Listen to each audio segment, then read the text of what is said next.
India के उड़ीसा राज्य के पुरी में चमत्कार की एक ऐसी कहानी है जिसे समझ पाना साइंस के बस की बात नहीं है। साइंस, ज्योग्राफी, फिजिक्स, केमिस्ट्री और दुनिया के सारे ग्राउंड्स ऑफ बिलीव्स यहाँ सब फेल हो जाते हैं। हिंदू मान्यता में 4 धाम होते हैं: बद्रीनाथ धाम, द्वारकाधीश धाम, रामेश्वरम और जगन्नाथपुरी। और ये कहानी है जगन्नाथपुरी की, जहाँ पे आज भी श्री कृष्ण का वास्तविक दिल धड़कता है। इस मंदिर के कुछ ऐसे रहस्य हैं जिनके बारे में सुनकर किसी के भी होश उड़ जाएंगे। वेस्टर्न कल्चर फॉलो करते करते हम एक ऐसे मोड़ पे तो आ चुके हैं जहाँ लोग भगवान के होने ना होने पे सवाल उठाने लगे हैं। पर यही सवाल अब मैं आपसे इस वीडियो के बाद पूछूंगी। आइए देखते हैं। हर मंदिर में जहाँ मूर्तियां मेटल या स्टोन से बनती हैं, वहीं जगन्नाथ मंदिर में भगवान की मूर्तियां लकड़ी से बनी हुई हैं। ऐसा क्यों? आइए बताती हूँ। 3102 बीसी में जारा नाम के एक शिकारी ने शिकार करते हुए गलती से तीर श्री कृष्ण के पैर पे चला दिया, जिससे श्री कृष्ण की मृत्यु हो गई। जारा ने श्री कृष्ण का देह संस्कार किया पूरे रीति रिवाजों के साथ।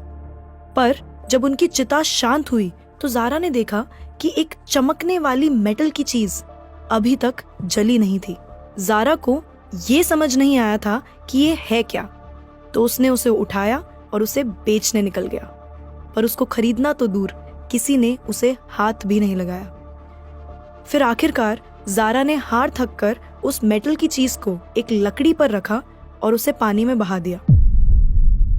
गुप्त साम्राज्य के समय अवंती के राजा इंद्रद्युम्न, जो कि विष्णु जी के बहुत बड़े भक्त थे, उन्हें एक दिन सपने में आकर विष्णु जी ने एक नदी में डुबकी लगाने को कहा और ये भी कहा कि एक लकड़ी के तने में तुम्हें उस नदी में मैं मिलूंगा। इस सपने को देखकर अगले ही दिन राजा डुबकी लगाने चले गए।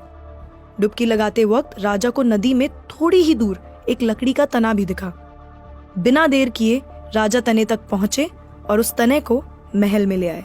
फिर राजा ने कुछ बहुत नामी काश्तकारों को बुलाया, पर उनमें से कोई भी उस लकड़ी से एक मूर्ति नहीं बना पाया। कई दिन बीत जाने के बाद एक काश्तकार महल में आया और उसने राजा से कहा कि ये मूर्ति मैं बनाऊंगा, पर मेरी एक शर्त है। राजा ने काश्तकार से उसकी शर्त पूछी, क्योंकि राजा किसी भी शर्त को मानने के लिए तैयार थे। तो काश्तकार ने कहा कि ये मूर्ति बनाने के लिए मुझे पूरे 21 दिन का समय चाहिए और मैं चाहता हूँ कि 21 दिन से पहले ना तो कोई मुझसे बात करे, ना मिले और ना ही मेरे किसी भी काम में विलंब डाले। राजा ने खुशी खुशी ये शर्त मंजूर कर ली। मूर्ति बनाने का काम शुरू हुआ। रोज मूर्ति बनने की आवाजें भी आती थी, पर धीरे धीरे वो आवाजें बंद हो गई। अवंती की रानी को लगा कि शायद भूख प्यास से काश्तकार मर चुका है, इसीलिए उन्होंने जहाँ मूर्ति का काम चल रहा था उस कमरे के दरवाजे को खुलवाने की जिद की और राजा को उनकी बात माननी पड़ी। जैसे ही दरवाजा खुला तो उन्होंने ये देखा कि वहाँ कोई काश्तकार था ही नहीं। सिर्फ और सिर्फ 3 मूर्तियां थी: भगवान जगन्नाथ, उनके भाई बालभद्र और उनकी बहन सुभद्रा। और उसी जगन्नाथ जी की मूर्ति में वो मेटल वाली चीज भी रखी गई थी, जो कि कुछ और नहीं, श्री कृष्ण का धड़कता हुआ दिल था।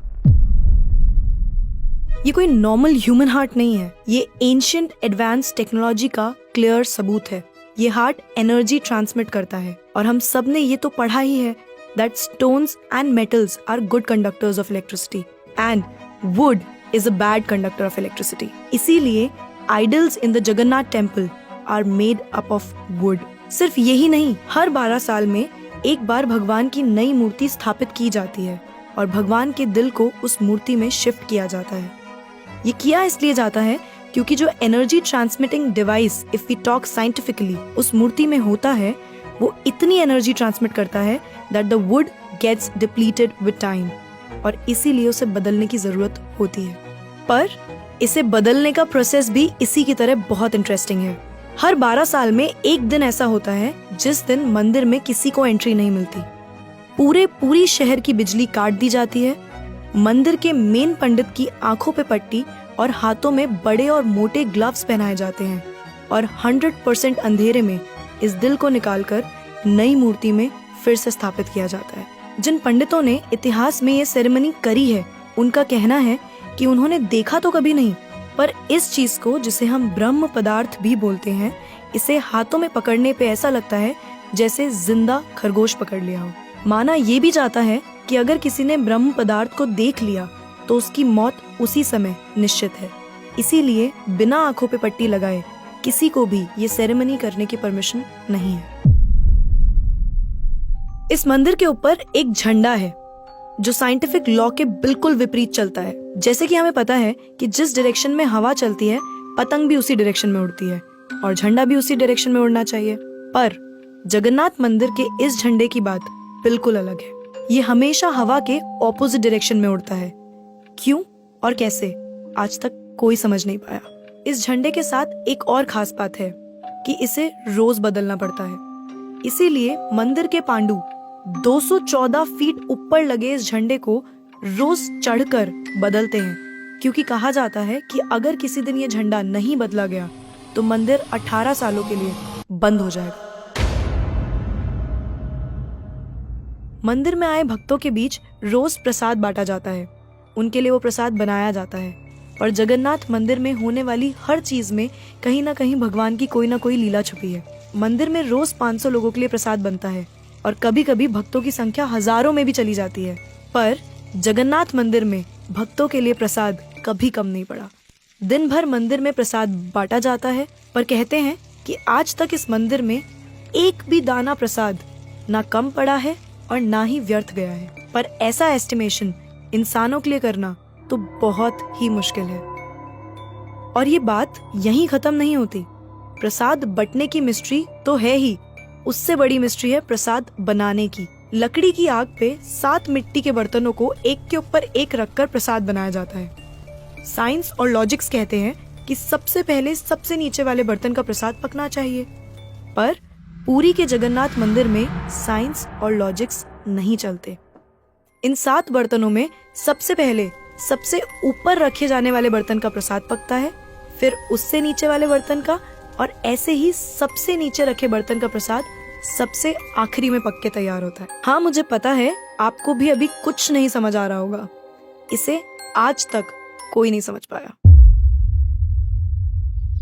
इस मंदिर की खूबसूरती शब्दों में नहीं बताई जा सकती। इतना बड़ा मंदिर इतने सालों पहले बिना किसी टेक्नोलॉजी के कैसे बनाया होगा। पर क्या आपको पता है 214 फीट के इस मंदिर की डोम की परछाई आज तक कभी बनी ही नहीं। Are you shocked? You must be, but it is true. Jagannath Puri temple के डोम्स की शैडो बनती ही नहीं है कभी भी, at any time of the day. और हमारी फेवरेट साइंस इस बात का भी लॉजिक नहीं ढूंढ पाई। The mystery is not over here. जैसा कि हमें पता है कि कुछ buildings, architectures and areas no fly zones होते हैं, मतलब वहां ड्रोन्स, एयरप्लेन्स या कोई भी मैन मेड फ्लाइंग ऑब्जेक्ट पहुंचाने की या उड़ाने की परमिशन नहीं। पर पक्षियों को तो हम नहीं रोक सकते, उन्हें समझाना तो बहुत मुश्किल है ना। पर अगर हम जगन्नाथ टेम्पल की बात करें तो वहाँ पे ऐसा कुछ है जो शायद पक्षियों को पता है और हमें नहीं, क्योंकि इस मंदिर के ऊपर कोई भी ड्रोन, कोई भी एयरप्लेन या कोई भी पक्षी कभी उड़ता ही नहीं। आपने देखा होगा ना मंदिर के डोम्स पे या बड़ी बड़ी बिल्डिंग्स पे बर्ड्स को बैठे हुए। कभी जगन्नाथपुरी जाएंगे तो देखिएगा that birds don't rest on the roof of Jagannath temple. आप कभी भी किसी भी पक्षी को जगन्नाथ टेम्पल की छत पे या उसके डोम्स पे बैठा हुआ नहीं देखेंगे। पर कंफ्यूज करने वाली बात ये है कि कैसे एक बेजुबान पक्षी ये जानता है कि इस मंदिर के ऊपर से उड़कर नहीं जाना। All of these things sound so exciting, right? अगर आपको ये कहानी जानने में और सुनने में मजा आ रहा है और आप ऐसी ही नई नई चीजें और कहानियां जानना चाहते हो तो नेकेड ट्रुथ को सब्सक्राइब करना मत भूलना। हम आपके लिए बार बार कुछ नया लाते रहेंगे।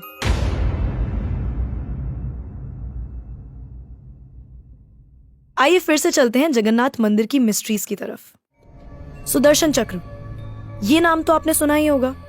सुदर्शन चक्र भगवान विष्णु का अस्त्र है। ये अधर्म का विनाश करता है। जगन्नाथ मंदिर के टॉप पे एक सुदर्शन चक्र है और उसे आप जिस भी डायरेक्शन से देखोगे उसकी फेसिंग आप ही की तरफ होगी। भगवान जगन्नाथ, जिनके नाम का मतलब ही जगत के नाथ है, इनके मंदिर में लाखों श्रद्धालु अपनी आस्था और प्यार भगवान के लिए लेकर आते हैं। पर इस मंदिर में सिर्फ हिंदुओं को दर्शन करने की अनुमति है।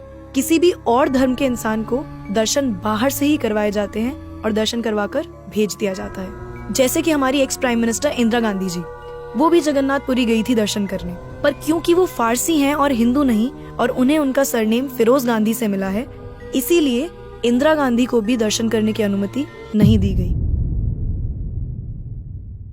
सिर्फ यही नहीं, 2005 में थाईलैंड की प्रिंसेस महाचक्री सिंधोन को भी जगन्नाथपुरी टेम्पल में एंट्री नहीं दी गई थी, क्योंकि यहाँ फॉरेनर्स अलाउड नहीं है। उनके लिए अरेंजमेंट्स की गई थी और दर्शन बाहर से ही करवाए गए। 12वीं सदी से बने हुए इस मंदिर को स्विट्जरलैंड की एक महिला ने 1,78,00,000 रुपए का चढ़ावा भी चढ़ाया। ये मंदिर में चढ़ाया गया अभी तक का सबसे बड़ा चढ़ावा है। पर फिर भी क्योंकि वो हिंदू नहीं है, दर्शन उन्हें भी बाहर से ही करने पड़े। हमारे ही धर्म की इतनी सारी बातें हैं जिसके बारे में हमें कुछ पता ही नहीं।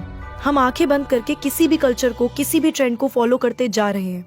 हम भूल गए हैं कि हम एक ऐसे धर्म से जुड़े हैं जिसने दुनिया में संस्कृति, सभ्यता, परंपरा और संस्कार को हमेशा जिंदा रखा है।